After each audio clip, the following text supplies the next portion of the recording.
Hello, my name is Ryan Krager, and today I hope to share with you through this presentation how Buddhism started, where it spread, and how it adapted to the cultural environments that it spread to. We will be looking at how Buddhism has spread, starting from its origins in India and into Tibet, China, Japan, Southeast Asia, and eventually into Europe and America. Furthermore, we will be discussing how Buddhism adapted to each new culture it spread to, and hopefully be able to determine how Buddhism managed to spread successfully to very different cultures.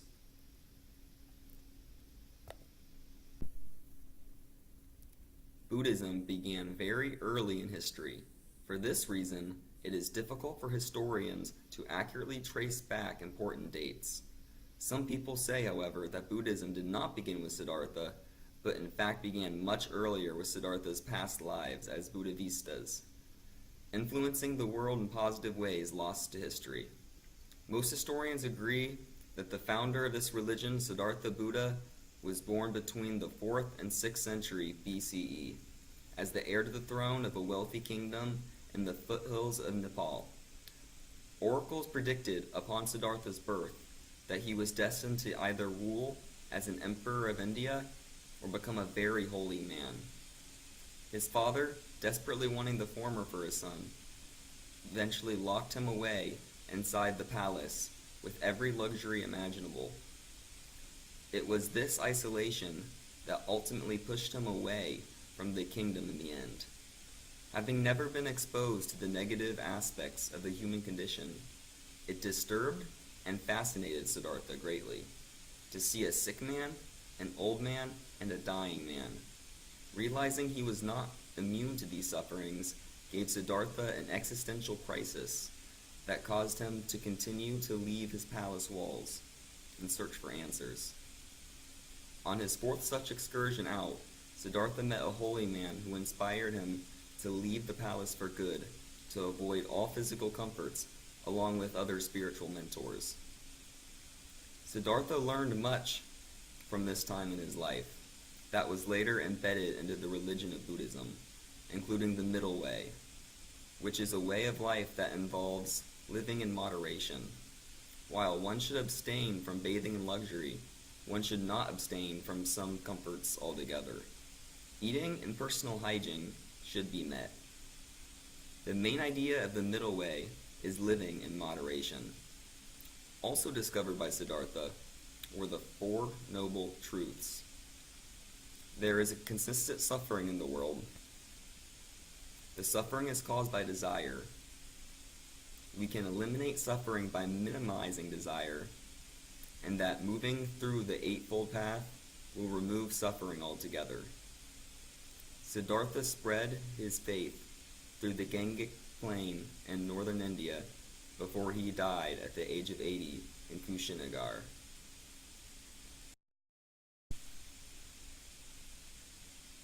Buddha did not name a successor to act as the head of his newfound faith. Instead, he asked his followers to work towards liberation based off of a set of rules he gave them. A series of councils were then called in order to discuss how they were to progress. From this, several schools of Buddhism emerged: Theravada, Dharmaguptakak, and Mulasthalavarada. The Dharmaguptakak would focus on spreading its influence to China and would later become the Mahayana. The Mulasthalavarada would entrench themselves in Tibet. The Theravada would be the branch that would proceed to spread through India. Popular among merchants, Buddhism would begin spreading along trade routes, rising in popularity.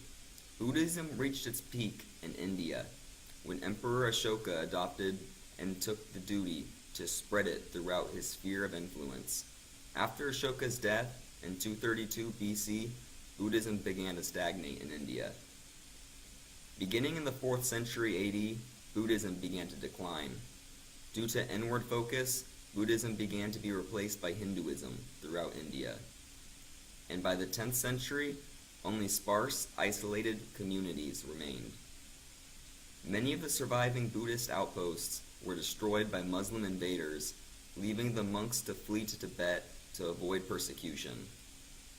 Some monasteries in the south survived, keeping Buddhism alive in the area to this day. There have been many efforts to re-enfranchise Buddhism in the region. They've remained unsuccessful as Buddhism only makes up less than 1% of the population of India.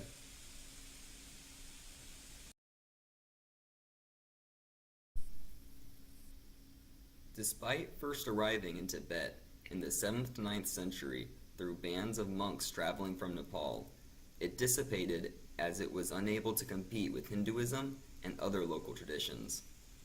It later came back through the Silk Road in the 11th century, and this time it gathered a large enough following in the region.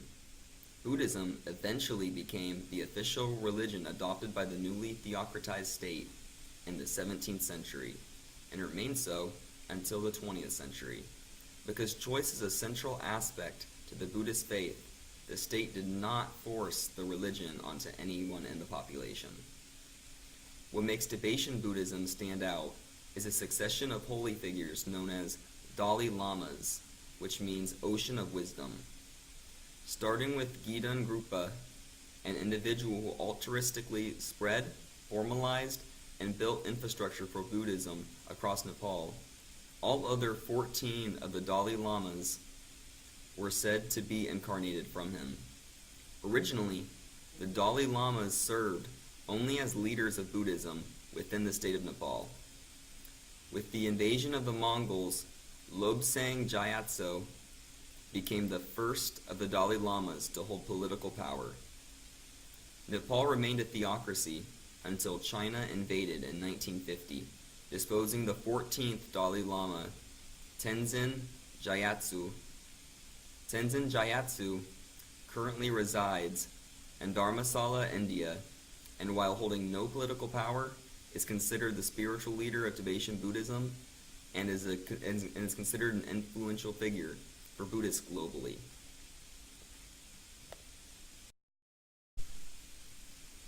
China has had a very dynamic relationship with Buddhism, seeing as how it has been supported and oppressed at different points in history. China was one of the first countries Buddhism spread to, and by some is thought to have emerged as early as the 4th century BCE, where it began to steadily grow. This did not remain the case for long, however. Qin Shi Huang saw religion as a threat to his authority and banned Buddhism along with every other religion in China at the time. To replace the teachings of religion, the emperor attempted to replace teachings of faith with his own philosophy known as legalism, in an attempt to promote order and obedience to the state. No Buddhist relic or temples from or before this era survived the Qin dynasty oppression, if they existed at all. We can see the first Buddhist relics in temples from China emerge late in the 3rd century AD with the rise of the Han dynasty.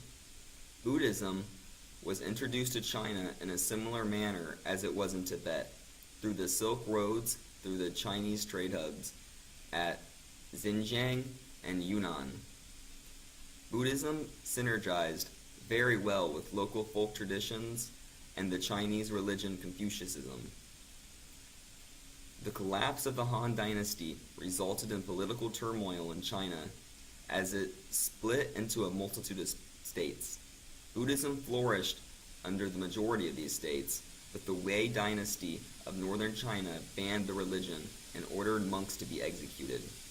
Despite the ban ending in 8 years with the death of the emperor, a considerable amount of damage had been dealt to significant Buddhist figures in the region and infrastructure. The faith struggled to be rebuilt in this region in the following years to come. When China eventually reunified under the first Sui dynasty and then the Tang dynasty, it was found that the factions now held little in common other than Buddhism. For this reason, Buddhism was celebrated by the emperor to signify Chinese unity. It was under this dynasty that Buddhism reached its peak influence in China. It was also under this dynasty, however, that the Great Depression took place. In 845 BC, Buddhism was once again made illegal in China, and nearly 4,000 monasteries and 40,000 temples were destroyed. Although the law became less enforced over time, it still persisted, and Buddhism experienced a gradual decline over time. While still frowned upon by the government, people are now openly practicing Buddhism in China. Because none of the three religions contradict each other, it is common in China to be active followers in all three religions. Considered as the three teachings, it is a unique perspective given by Taoism and Confucianism that makes Chinese Buddhism unique. On this slide is a picture of the White Horse Temple in Luoyang. It is the oldest surviving Buddhist temple in China, built in 68 AD.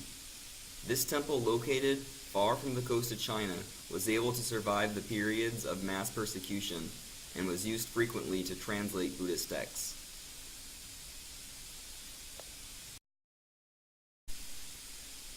Before Buddhism began to decline in India, the illustrious ruler Ashoka began his rule over the subcontinent in 268 BC. During his rule, India had obtained more power than it had held in thousands of years. Also throughout his reign, Ashoka actively spread Buddhism throughout Asia. It was an emissary, possibly led by his own son, that was sent to Sri Lanka. They were well received by the local rulers, who learned the ways of Buddhism from the travelers. From this moment onward, Buddhism flourished in Sri Lanka, and was the homeland to notable Buddhist figures such as Buddhaghosa. Having adopted Buddhism from India, Sri Lanka follows the Theravada sect of Buddhism. Most of Southeast Asia follows the Theravada sect as well.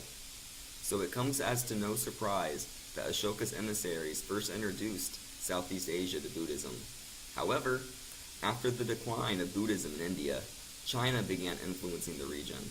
This resulted in gradual conversion from Theravada tradition to the Mahayana tradition. It is due to the influence stemming from the still Theravada Buddhist Sri Lanka that we see a revival of the Theravada tradition take place. This combination of sects influencing the development of the religious landscape gave the region a diverse and unique makeup of Buddhism. In Vietnam, Theravada Buddhism originally arrived from Ashoka in the 2nd century AD. During this period, China began exerting influence on Vietnam and eventually controlled the northern region. After Qin Shi Huang, who suppressed Buddhism, died, Mahayana Buddhism began spreading from China. Chinese control over Vietnam continued until 938 AD, when Vietnam fought and won a war for its independence. This period of Chinese control left an undeniable mark on Vietnamese Buddhism. It is likely due to this Chinese influence that today the majority of Buddhists in Vietnam follow the Mahayana tradition. Sometime in the 2nd century AD, in present-day Cambodia, Buddhism was introduced to the Funan kingdom through emissaries sent by Ashoka. In the next 1,000 years, through fall of the Funan and the subsequent Chenla kingdom, continuing into the early Khmer Empire, Buddhism remained a background religion, second to Hinduism. Also during this period, Theravada influence was gradually replaced by Mahayana traditional influence. Jarviman VII became the first Buddhist king of the Khmer Empire. He took power in 1181 at the ripe age of 60. Viewed by his people as a Bodhisattva, he was seen as a living Buddha who turned his back on enlightenment to redeem and save his people from suffering. A living God? Maybe. But he certainly did usher in a golden era for the Khmer by protecting them from the invading Cham kingdom of central Vietnam, distributing funds into educational centers, and raising the standard of public health. Jarviman VII sent his son, Temlinda, to Sri Lanka to be ordained as a monk and learn of the Theravada tradition. He returned a senior monk with the capabilities to ordain new monks into the lineage himself.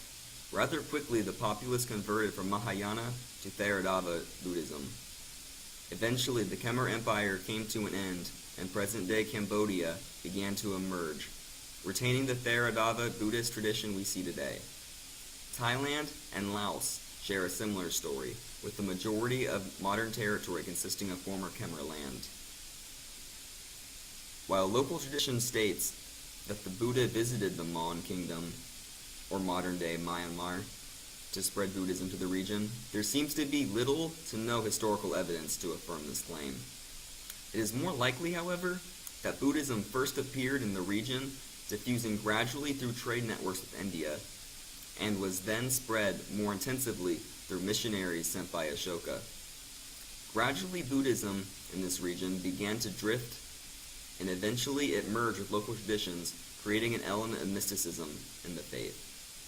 In the 11th century, an effort to purify Buddhism in the region was undertaken successfully, and Myanmar remains Theravada to this day. Shown in the picture is the Golden Shwedagon Pagoda, located in Yangon, Myanmar.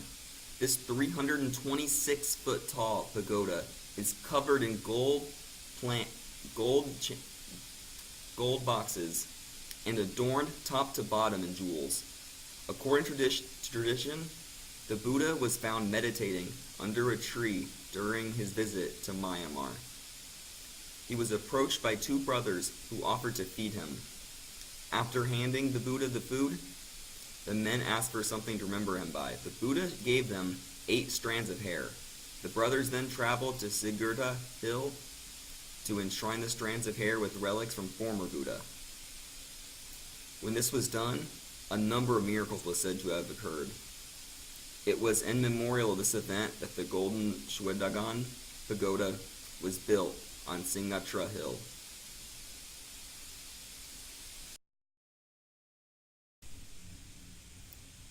Japan was given an official introduction to Buddhism in either 538 or 552 AD.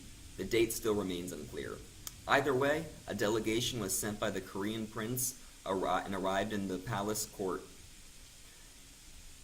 Bearing Buddhist sutras, an image of the Buddha, and a letter from the Korean prince praising the Dharma, this caused the aristocracy to promptly split between pro- and anti-Buddhist factions.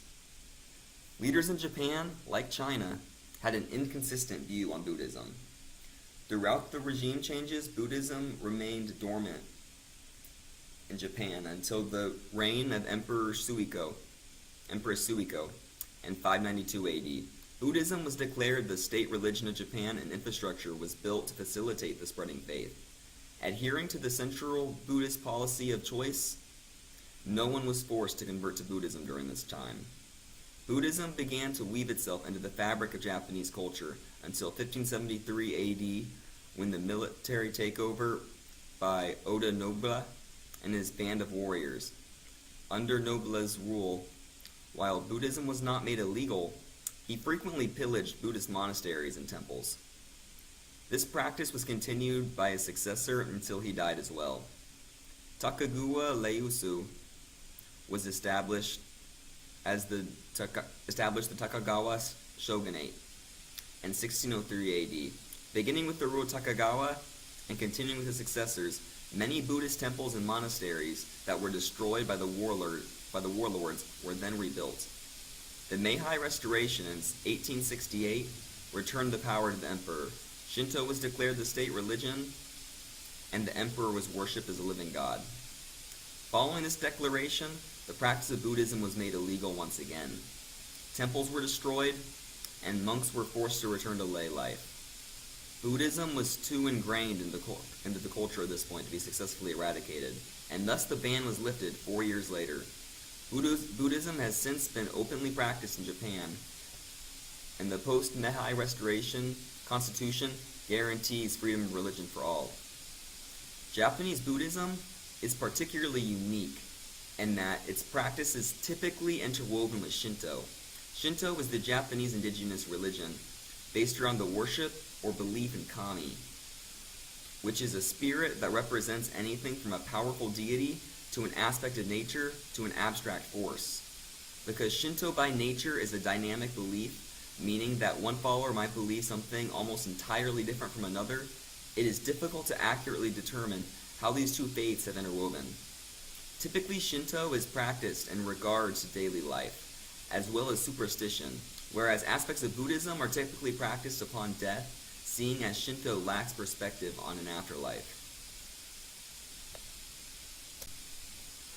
The West's first contact with Buddhism was made by the Hellenic Empire under Alexander the Great. When Greek armies captured parts of northwest India, colonists settled in the region. Later, these colonists would adopt Buddhism, blending it with aspects from their own belief, creating a peculiar Greco-Buddhism. Despite contact being made, this had little tangible effect on Buddhist influence in Europe. Buddhism was first recognized by Europeans among the academic field. Philosophers like Friedrich Nietzsche and author Schopenhauer showed interest in Buddhism and began to bring the practices and teachings to works of literature. Some readers went on pilgrimage of their own to see holy sites, and some even converted. In the 1920s, Buddhism sharply rose in popularity across Europe, and in 1924, Das Buddhenstein Haus, the House of Buddhists in English, opened to become the first Buddhist temple in Europe. A few more communities arose, and the study of Buddhist philosophies became commonplace among academic circles.